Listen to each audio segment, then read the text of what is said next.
Hey guys, welcome back to my channel. In this video we are going to find out how to create your first app in Adalo free plan. The link to Adalo will be in the description, so make sure to check it out. First, open your browser and go to the Adalo website. Once the page loads, log into your Adalo account.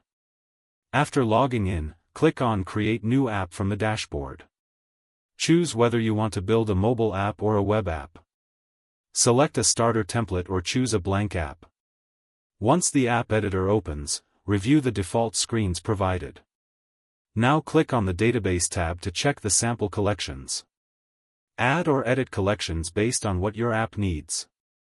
Return to the Screens section to design your app layout. Drag and drop basic components like text and buttons onto a screen. Adjust the text and styles using the Settings panel. Add simple navigation by linking buttons to other screens. Use the Preview button to test how the app works. Make small changes if something does not look right. Once that's done, your first Adalo app is created. I hope you liked the video. Don't forget to share and subscribe. See you in the next one.